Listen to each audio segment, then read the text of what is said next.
Okay, now we're going to extend our analysis into a multivariate, more than one independent variable regression context. Okay, so once again, let's click on the Start button, open up our Excel program, and let's open the file that we want to perform the regression on, the multiple regression on. And you'll notice now that we have one dependent variable, which is driven, in this case, by two independent variables, price and per capita income.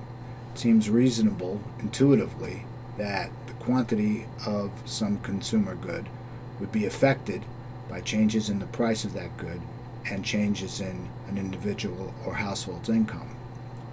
Okay, so to do this multivariate regression, let's again click on Data, move over here to Data Analysis, left click again, and in this box that appears, let's scroll down to Regression, left click on that, and click OK.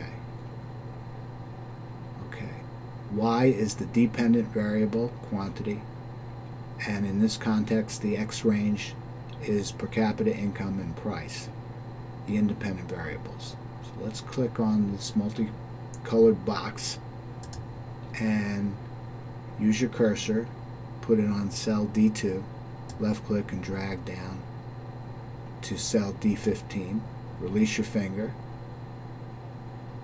click on this multicolored box again.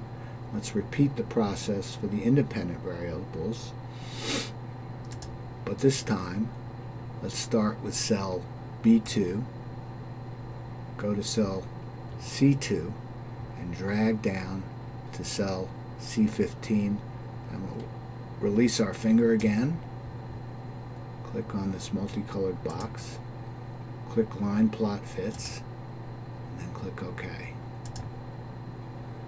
Now, just to tidy up a bit so we can see better, let me expand these columns. You'll notice immediately X variable 1, which was the independent variable for price, and X variable 2, the independent variable for per capita income, and you have your accompanying statistics here. Let's tidy up a bit these columns.